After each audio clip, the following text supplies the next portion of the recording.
नमस्कार दोस्तों, YouTube channel Ravi LLB में आपका स्वागत है।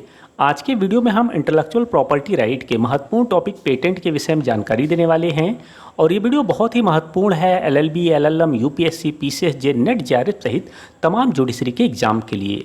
तो वीडियो को अंत तक देखिए और यदि अभी तक आपने हमारे चैनल को सब्सक्राइब नहीं किया है तो चैनल को सब्सक्राइब कर लीजिए और बेल नोटिफिकेशन को प्रेस कर लीजिए ताकि लॉ से रिलेटेड नए वीडियो मिले आपको सबसे पहले। तो आइए शुरू करते हैं। पेटेंट अधिनियम 1970 क्या है? भारत में पेटेंट के पंजीकरण और संरक्षण के लिए पेटेंट अधिनियम 1970 को पारित किया गया। इस अधिनियम में 1999, 2002, 2005 में संशोधन किए गए। वर्ष 2005 में पेटेंट अधिनियम में एक बड़ा संशोधन किया गया। इस संशोधन के तहत उत्पाद पेटेंट को भोजन, दवा, रसायन और सूक्ष्म जीवों सहित सभी तकनीकी डोमेन को शामिल किया गया। भारतीय पेटेंट अधिनियम 1970 में 23 अध्याय और 162 धाराएं हैं।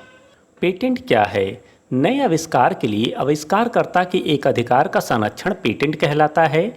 इसके अंतर्गत आविष्कार से संबंधित व्यावसायिक उत्पादन का अधिकार केवल वास्तविक आविष्कारकर्ता को ही होता है। अन्य व्यक्तियों के द्वारा आविष्कारकर्ता की अनुमति से व्यावसायिक उत्पादन किया जा सकता है, जिसके बदले में पेटेंट धारक द्वारा रॉयल्टी मनी वसूल की जाती है। पेटेंट प्रक्रिया और उत्पाद दोनों के लिए दिया जा सकता है। पेटेंट अधिनियम 1970 के तहत किसका पेटेंट नहीं कराया जा सकता है? अधिनियम की धारा 3 व 4 उन आविष्कारों के विषय में बताती है जो पेटेंट योग्य नहीं हैं। पेटेंट आविष्कारकर्ता को एक निश्चित समय अवधि के लिए वस्तु बनाने और बेचने का आधिकारिक अधिकार देता है, जो दूसरों को इसके व्यावसायिक उपयोग से रोकता है। जिन पदार्थों को पृथक नहीं किया जा सकता है उनका पेटेंट नहीं कराया जा सकता है। इसके अतिरिक्त अधिनियम में कुछ आविष्कार बताए गए हैं जो पेटेंट योग्य नहीं हैं। अब हम उन आविष्कारों के विषय में बात करेंगे जो पेटेंट योग्य नहीं हैं। इसमें पहले नंबर पर आता है ऐसे आविष्कार जो तुच्छ हैं और प्रकृति नियमों के विपरीत हैं। ऐसे आविष्कार जो सार्वजनिक नैतिकता के विरुद्ध हैं।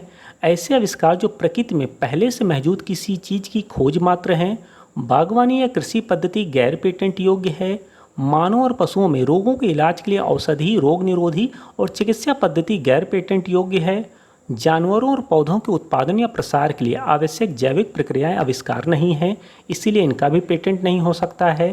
सरल गणितीय, व्यावसायिक या कंप्यूटर प्रोग्राम कोई आविष्कार नहीं है, इसीलिए इसका भी पेटेंट नहीं हो सकता है।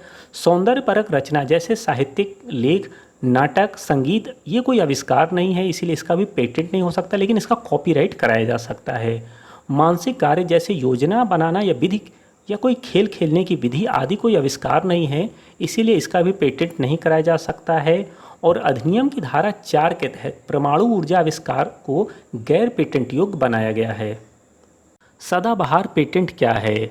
भारतीय पेटेंट अधिनियम 1970 की धारा 3D के अनुसार एक ज्ञात पदार्थ के नए रूपों को शामिल करने वाले आविष्कारों को पेटेंट देने की अनुमति नहीं है जब तक यह प्रभावकारिता के संबंध में गुणों में महत्वपूर्ण अंतर ना हो। सदाबहार पेटेंट एक कानूनी, व्यावसायिक एवं तकनीकी रणनीति है जिससे एक ऐसे अधिकार क्षेत्र में दिए गए पेटेंट की अवधि को विस्तृत करने या बढ़ाने के लिए उपयोग किया जाता है जिसकी अवधि समाप्त होने वाली है, ताकि नए पेटेंट राइट प्राप्त कर उससे रॉयल्टी बरकरार रखी जा सके। भारतीय पेटेंट अधिनियम सदाबहार पेटेंट की अनुमति नहीं देता है। पेटेंट दिए जाने का विरोध। सबसे पहले हम जानेंगे अनुदान पूर्व पेटेंट का विरोध कैसे करें। पेटेंट अधिनियम 1970 की धारा 25(1) के अनुसार आईपीओ में दायर पेटेंट के आवेदन के खिलाफ पेटेंट का पूर्व अनुदान विरोध दाखिल करने का प्रावधान है। धारा 25(1) के अनुसार कोई भी व्यक्ति, तीसरा पक्षकार या सरकार पेटेंट देने के लिए प्रस्तुत आवेदन को चुनौती दे सकती है। विरोधी पक्ष को पेटेंट नियंत्रक को पेटेंट देने के विरोध के बारे में लिखित रूप से सूचित करना होता है। पेटेंट का विरोध प्रतिद्वंदी पक्ष द्वारा पेटेंट आवेदन के प्रकाशन के बाद किया जाना चाहिए, लेकिन विरोध पेटेंट अनुदान से पहले दर्ज किया जाना चाहिए। अनुदान पश्चात पेटेंट का विरोध कैसे करें? पेटेंट अधिनियम 1970 की धारा 25(2) के अनुसार कोई भी इच्छुक व्यक्ति पेटेंट के अनुदान के बाद विरोध के लिए आवेदन दे सकता है। पेटेंट अनुदान के प्रकाशन की तारीख से 12 महीने के भीतर विरोध दर्ज किया जाना चाहिए। पेटेंट नियंत्रक को पेटेंट के विरोध का नोटिस देकर पेटेंट अधिनियम 1970 में निर्धारित किसी भी आधार पर पेटेंट का विरोध दर्ज कराया जा सकता है। बिना पूर्व अनुमति भारत के बाहर पेटेंट दर्ज कराने पर रोक। अधिनियम की धारा 39 भारतीय नागरिक को बिना पूर्व अनुमति भारत के बाहर पेटेंट दर्ज कराने पर रोक लगाती है। अधिनियम में 2002 में संशोधन किया गया, जिसके अनुसार भारत के किसी भी नागरिक को पहले अपने आविष्कार को भारत में पेटेंट के लिए आवेदन प्रस्तुत करना चाहिए और फिर 6 महीने की अवधि के बाद वे विदेशों में पेटेंट के लिए आवेदन दाखिल कर सकता है। आविष्कारकर्ता को भारत के बाहर किसी भी देश में पेटेंट आवेदन दाखिल करने से पहले पेटेंट नियंत्रक से लिखित अनुमति लेना अनिवार्य है। धारा 39 के अनुसार आविष्कारकर्ता का निवास स्थान आविष्कार के निर्माण स्थान से अधिक महत्वपूर्ण है। इसीलिए यदि आविष्कार भारत में किसी ऐसे व्यक्ति द्वारा किया गया है जो भारत का नागरिक नहीं है, तो धारा 39 लागू नहीं होती है। धारा 39 का उल्लंघन करने पर अधिनियम की धारा 118 के तहत आपराधिक कृत्य माना जाता है, जिसमें 2 वर्ष तक के कारावास या पेटेंट को रद्द किया जा सकता है, भले ही पेटेंट पहले दिया गया हो। इसीलिए धारा 39 में बताई गई अनिवार्य शर्तों का पालन किया जाना बहुत ही महत्वपूर्ण है। पेटेंट की अनिवार्य लाइसेंसिंग क्या है? पेटेंट अधिनियम 1970 की धारा 84 से लेकर 92 तक अनिवार्य लाइसेंसिंग से संबंधित प्रावधान करती है। पेटेंट धारक की अनुमति के बिना पेटेंट के व्यावसायिक उपयोग का अधिकार किसी अन्य व्यक्ति को देना अनिवार्य लाइसेंसिंग कहलाता है। अनिवार्य लाइसेंसिंग के लिए अधिनियम में बताई गई शर्तों का पूरा होना आवश्यक है। इसमें पहली शर्त है पेटेंट पंजीकरण को कम से कम 3 वर्ष का समय पूरा हो गया हो। दूसरा, वास्तविक पेटेंट धारक जनता की मांग के अनुरूप आपूर्ति कर पाने में असमर्थ हो, जनता को वस्तुएं उचित मूल्य पर उपलब्ध न हो। आपातकालीन स्थिति पर भी अनिवार्य लाइसेंस दिया जा सकता है। अनिवार्य लाइसेंस लेने वाले व्यक्ति को रॉयल्टी का भुगतान करना होता है। रॉयल्टी की राशि पेटेंट अधिकारी द्वारा निर्धारित की जाती है।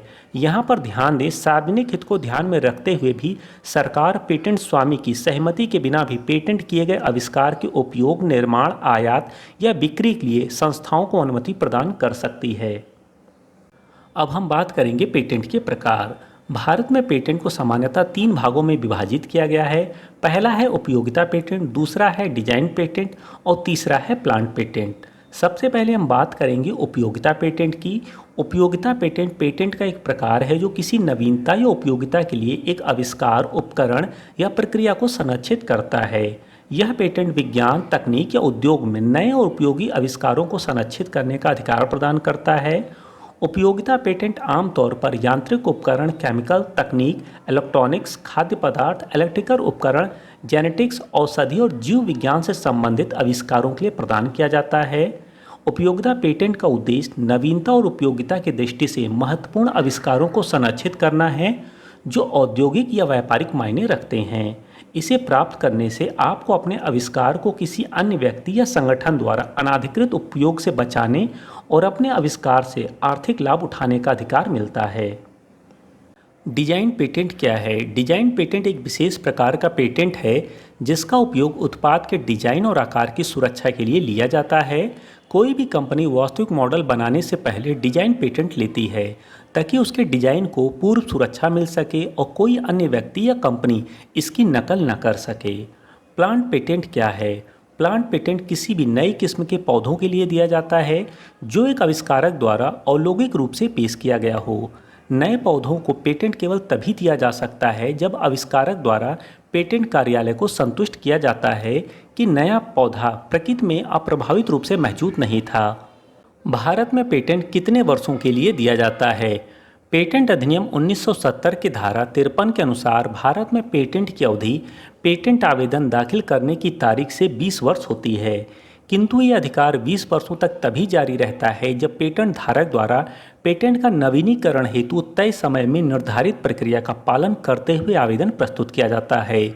20 वर्ष समाप्त होने के बाद आविष्कार को पेटेंट संरक्षण समाप्त हो जाता है और आविष्कार सार्वजनिक डोमेन का हिस्सा बन जाता है। यहाँ पर यह जानना बहुत ही ज़रूरी है कि किसी उत्पाद या सेवा के लिए लिया गया पेटेंट सिर्फ उसी देश में लागू होता है जहाँ पर इसका पेटेंट कराया गया है। अगर अमेरिका या किसी और देश में कोई व्यक्ति भारत में पेटेंट किए गए उत्पाद या सेवा की नकल बनाता है तो उसे उल्लंघन नहीं माना जाता है। इसी प्रकार भारत में पेटेंट कराने वाली कंपनी यदि इसी उत्पाद या सेवा का पेटेंट अमेरिका या किसी अन्य देश में भी एकाधिकार चाहती है तो उसे उस देश के पेटेंट कार्यालय में अलग से पेटेंट आवेदन करना होता है।